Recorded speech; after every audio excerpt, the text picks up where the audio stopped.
আসসালামু আলাইকুম। কেমন আছেন সবাই? আজকে একটা নতুন মাছ নিয়ে আসলাম।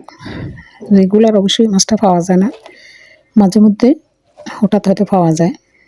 যদি যারা চেনে তারা এই মাছটা খুঁজে। খুবই মজার মাছ, সামুদ্রিক মাছ। সামুদ্রিক মাছটা খুবই টেস্টি এবং হেলদি। সামুদ্রিক মাছ তো অবশ্যই আমাদেরকে যে কোনো পুষ্টির জন্য খেতে বলে ডাক্তাররা, তবে এই মাছটা সবচেয়ে বেস্ট। সবসময় পাওয়া যায় না, খুবই রেয়ার, মাঝে মধ্যে পাওয়া যায়। এই সাফিলা মাছগুলা এতটা টেস্টি মাছ। সাফিলা না, এটা সেলফি মাছ বলে, তবে কে কোন নামে জানি না কি মাছ বলে। আমাদের এলাকায় এগুলো সেফলি মাছ বলে।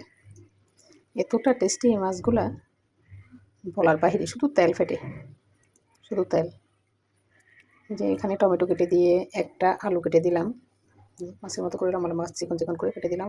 আলু, একটা দুটা টমেটো, আর ধনিয়া পাতা, হলুদ, মরিচ, একটু জিরার গুঁড়া, সব কিছু একসাথে দিয়ে হাতে মেখে কিছুক্ষণ রেখে দিব। এভাবে উপরে কিছুক্ষণ রেখে দিব। 10 থেকে 15 মিনিট পর একটু সামান্য হাত ধুয়ে একটু জল দিয়ে ব্যাস চুলা জ্বালিয়ে দিব। এই মাছটা এতটুকুর ভিতরে এনাফ। অসাধারণ স্বাদের একটা মাছ। ঢাকা শহরে এই মাছ পাওয়া যাবে, এটা কখনো কল্পনাও করি নাই, তবে পাওয়া গেছে। দাম যদিও একটু বেশি নিছে, তারপরেও পাওয়া গেছে। সাধারণ একটা মাছ, যে একবার খাইছে সে বারবার খুঁজবে এই মাছটা খাওয়ার জন্য। যে চিকন একদম সাধারণ একটা স্বাদের মাছ এটা। 10 থেকে 15 মিনিট রেস্টে রাখার পর তারপর সামান্য হাত ধুয়ে একটুখানি পানি দিলাম, দিয়ে বসিয়ে দিছি। একদম ডেকে স্লো আছে রান্না করতে, খুব বেশি সময় নেয় না এই মাছটা। আর পেঁয়াজটা আমি হয়তো দেখাই নাই। পেঁয়াজটা দিছি আমি যখন মাছটা বলক আসছে, তখন আমি পেঁয়াজটা দিচ্ছি। বলক আসার পরে পেঁয়াজটা দিয়ে নেড়ে চেড়ে মিশিয়ে নিচ্ছি। কারণ এই ছোটো মাছের মধ্যে পেঁয়াজটা যখন একটু আড়া থাকে, তখনই খুবই ভালো লাগে খেতে। কার কাছে কেমন লাগে জানি না, আমার কাছে অবশ্যই এইভাবে ভালো লাগে। এইভাবে আমি রান্না করি ছোটো মাছগুলা।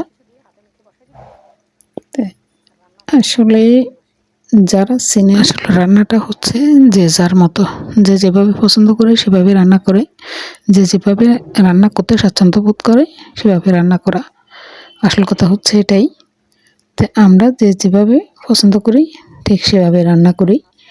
রান্নাটা এভাবেই সবাই যার যেমন করে, তবে আমার কাছে যেটা ভালো লাগে আমি যেভাবে করি, সাধারণত আপনাদের কাছে আমি এইভাবেই দেখাই, এইভাবে উপস্থাপন করি। কেউ কিছু মনে করবেন না, এটা আপনাদেরকে শেখানোর জন্য না, এটা আমি হয়তো স্বাচ্ছন্দ্যবোধ যেভাবে করি, যেহেতু রান্নার ভিডিওগুলো দেই, আমি যেভাবে করি ঠিক সেভাবে আপনাদের কাছে দেখাই।